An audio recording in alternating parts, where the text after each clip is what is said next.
ទីហ៊ានខ្មែរនិងថៃប៉ះទង្គិចគ្នាទាំងព្រឹកព្រលឹមនៅព្រំដែនចុងបុក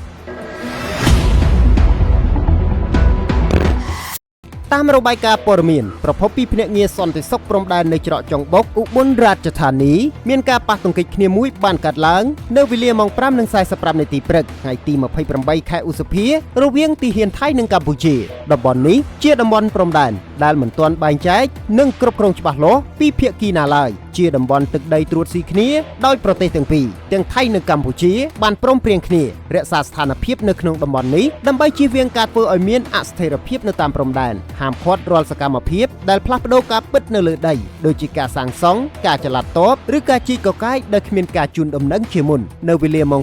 5:45 នាទីព្រឹកកងកម្លាំងថៃអះអាងថាបានរកឃើញចលនារបស់កងទ័ពកម្ពុជានិងការត្រៀមរៀបចំបង្កើតទីតាំងមួយនៅក្នុងតំបន់ដែលថៃទាមទារដែលនេះអាចបំពានលើកិច្ចព្រមព្រៀងទីហ៊ានថៃមកពីក្រុមពិសេសទី1នៃបញ្ជាការសុរានារីបានឆ្លើយតបដោយដាក់ពង្រាយកម្លាំងដើម្បីស៊ើបអង្កេតដែលនាំឲ្យមានការប៉ះទង្គិចគ្នាមួយប្រាវផងដែរឧបទ្ទហេតុនេះបណ្ដាលមកពីការវាយតម្លៃខុសលើដីហើយត្រូវបានដោះស្រាយយ៉ាងឆាប់រហ័សដោយមិនមានការរងរបួសនោះទេក្រោយកើតហេតុនាយឧត្តមសេនីយ៍ថុលសុវណ្ណមេបញ្ជាការរងកងពលតូចជំនួយទី3របស់កម្ពុជាបានតាក់ទងទៅមេបញ្ជាការរងនៃក្រុមការងារសុរានារីប្រទេសថៃតាមទូរស័ព្ទពួកគេបានយល់ព្រមបញ្ចប់ការប្រជុំមុខដាក់គ្នាដោយជោគជ័យនៅវេលាម៉ោង 5:55 នាទីព្រឹកប្រភពមួយទៀតបាននិយាយថាបច្ចុប្បន្នយន្តការទ្វេភាគីរួមត្រូវបានចូលរួមក្នុងការពិភាក្សាដើម្បីដោះស្រាយដោយសន្តិវិធីលើការទាមទារទឹកដីត្រួតស៊ីគ្នានិងបង្កើតក្របខ័ណ្ឌរួមសម្រាប់ការប្រព្រឹត្តនាពេលអនាគត